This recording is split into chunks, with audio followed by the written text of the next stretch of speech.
Hi friends! You just in time for our Circle Time book.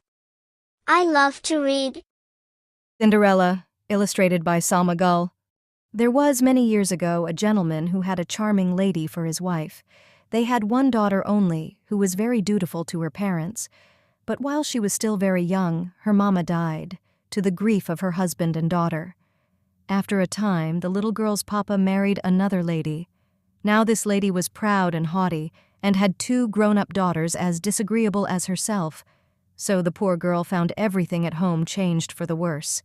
But she bore all her troubles with patience, not even complaining to her father, and in spite of her hard toil, she grew more lovely in face and figure every year.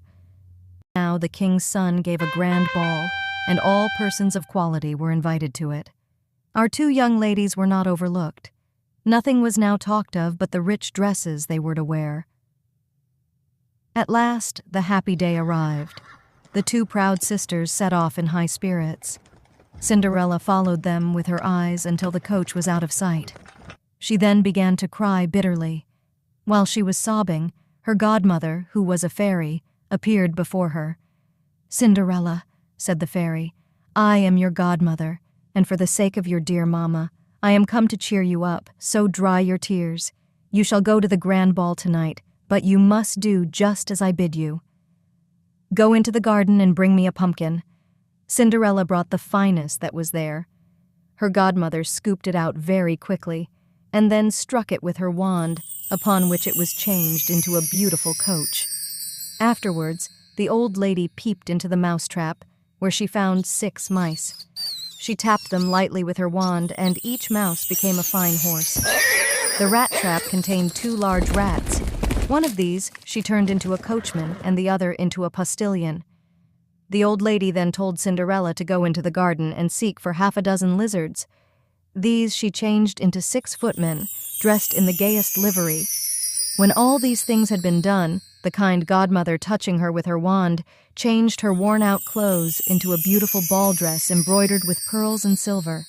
She then gave her a pair of glass slippers. That is, they were woven of the most delicate spun glass, fine as the web of a spider. When Cinderella was thus attired, her godmother made her get into her splendid coach, giving her a caution to leave the ball before the clock struck 12. On her arrival, her beauty struck everybody with wonder. The gallant prince gave her a courteous welcome and led her into the ballroom, and the king and queen were as much enchanted with her as the prince conducted her to the supper table and was too much occupied in waiting upon her to partake of anything himself. While seated, Cinderella heard the clock strike 11:15. She rose to leave, the prince pressing her to accept an invitation for the ball on the following evening. On reaching home, her godmother praised her for being so punctual and agreed to let her go to the next night's ball. Although she seemed to be tired, her sisters, instead of showing pity, teased her with glowing accounts of the splendid scene they had just left, and spoke particularly of the beautiful princess. Cinderella was delighted to hear all this, and asked them the name of the princess, but they replied nobody knew her. So much did they say in praise of the lady that Cinderella expressed a desire to go to the next ball to see the princess. But this only served to bring out their dislike of poor Cinderella still more, and they would not lend her the meanest of their dresses. The next evening the 2 sisters went to the ball, and Cinderella also, who was still more splendidly dressed than before. Her enjoyment was even greater than at the first ball, and she was so occupied with the prince's tender sayings that she was not so quick in marking the progress of time. To her alarm, she heard the clock strike 12. She fled from the ballroom, but in a moment the coach changed again to a pumpkin, the horses to mice, the coachman and postilion to rats, the footmen to lizards, and Cinderella's beautiful dress to her old shabby clothes. In her haste, she dropped one of her glass slippers and reached home, out of breath, with none of her godmother's fairy gifts, but 1 glass slipper. When her sisters arrived after the ball, they spoke in terms of rapture of the unknown princess, and told Cinderella about the little glass slipper she had dropped, and how the prince picked it up. It was evident to all the court that the prince was determined, if possible, to find out the owner of the slipper, And a few days afterwards, a royal herald proclaimed that the king's son would marry her whose foot the glass slipper should be found exactly to fit. This proclamation caused a great sensation. Ladies of all ranks were permitted to make a trial of the slipper, but it was of no use. Cinderella now said, "Let me try.